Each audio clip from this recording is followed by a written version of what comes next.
Somebody waits for you. Kiss her once for me.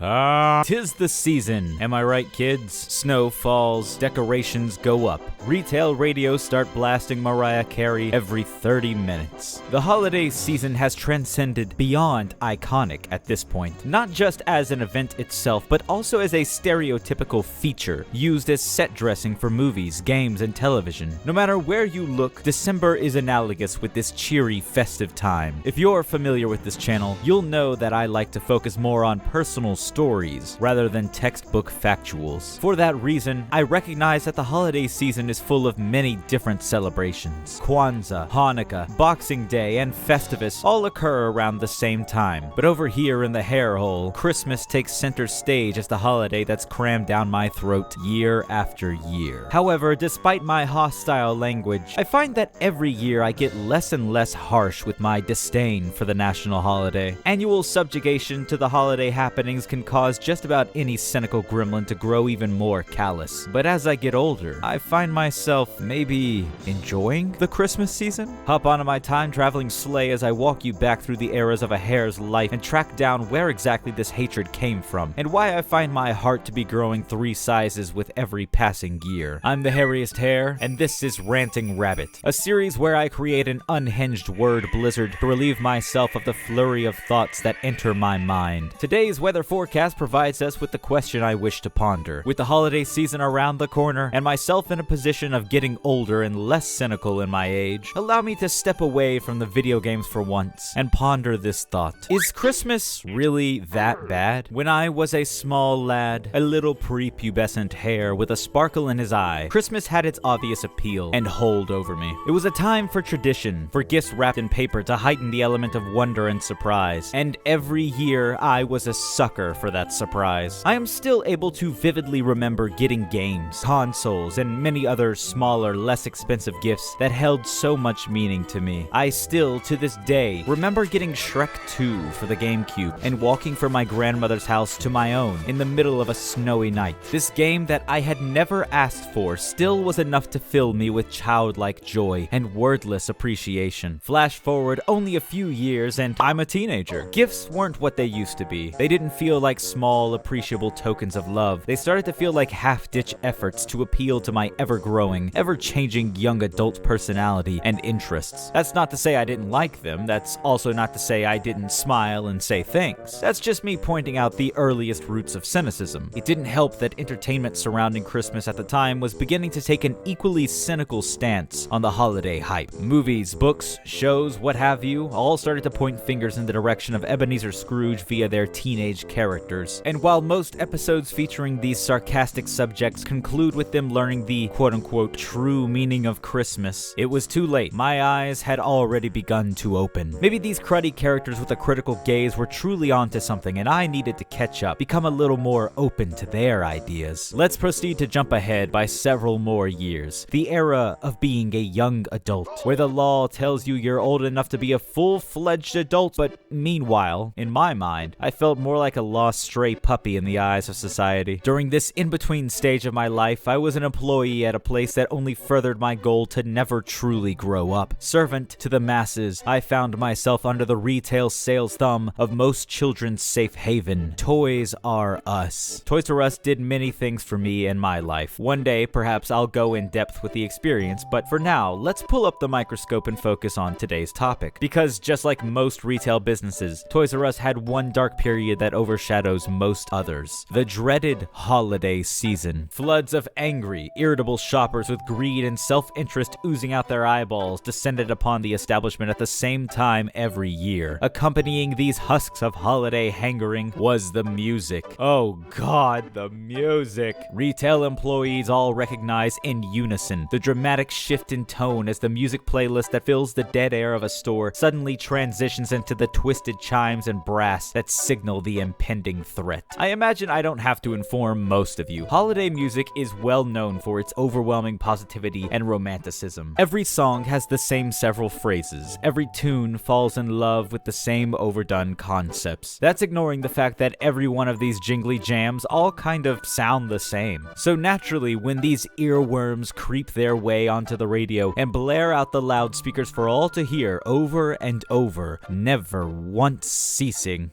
well, I'm sure I don't have to explain what this type of torture does to an individual. This overdone, inevitable consistency serves as an ever-constant reminder of the inescapable prison of our existence. Worse yet, if your brain is like mine, it loves to play the game of association. Songs remind you of moments, moments remind you of emotions, emotions overwhelm and control. To be quite simple, every time a Christmas jingle plays, I remember that one guy who unnecessarily barked at me for not giving him a discount on a Nintendo 3DS. No, Thomas, the 3DS isn't software. You get a sale on the software, not the console. The 3DS will almost never be on sale because it's Nintendo, and we don't make money off of console sales already. You, Thomas. And let's skip the part where you say you'll never shop here again. We both know I'll see you in a week, stupid idiot. Whew, okay. Anyways, hopefully this is getting the point across. The combination of being a retail sales associate during this period of temperamental folks, bolstered by the almost sarcastically cheerful tunes of Christmas, it's enough to drain the holiday spirit out of anyone, especially a young adult with roots already in the realm of skepticism and cynicism. Eventually, my opinion was malformed and twisted. I saw the reality of Christmas time. It's a scam. It's a miserable time for miserable people to push their misery onto others. Retail employees especially fall under the main brunt of this misery trade-off. As an employee, what does it matter? Your discomfort is worth the exchange. It's a capitalist parade of profits, a monetization of your happiness. All the joy you feel is traded for little trinkets and doodads. The mounting pressure to always buy more and more for the sake of yourself, your home, and your family surrounds you in every store, every television channel, every advertisement. The encouragement of holiday consumption is everywhere. Even Christmas's most avid supporters know this. It's never a shock or surprise when the concept is criticized.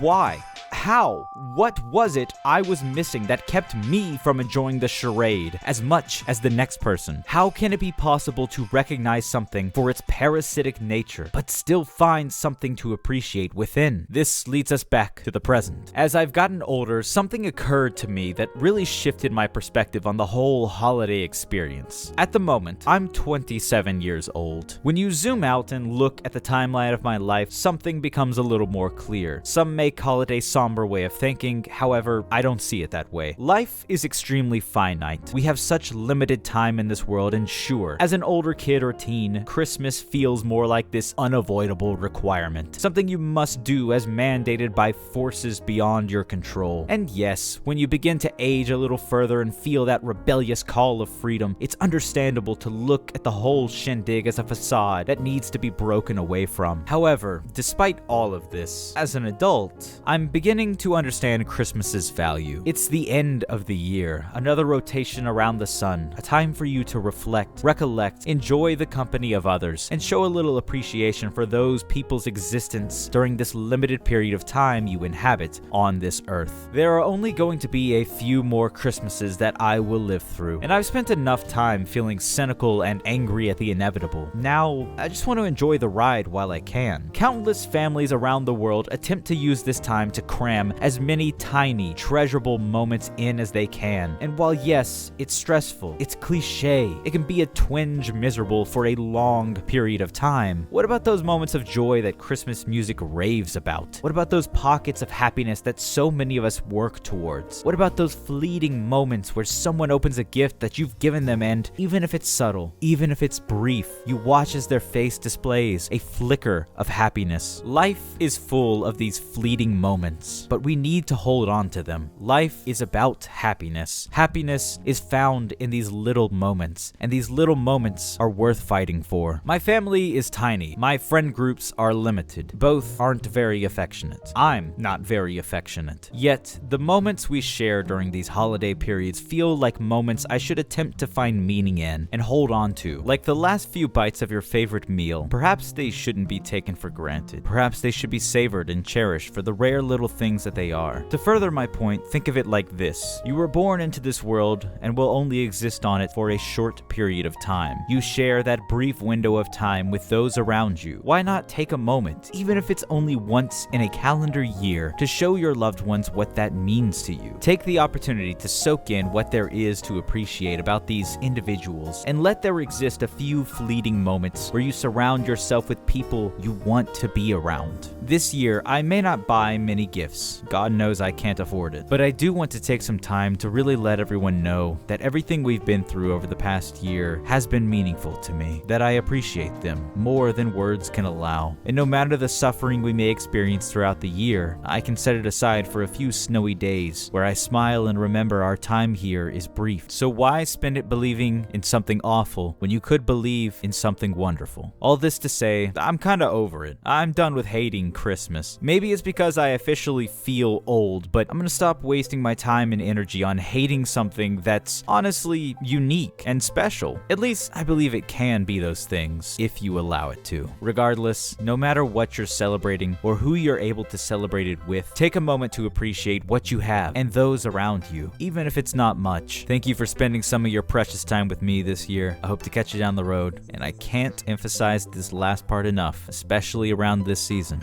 Be excellent to each other.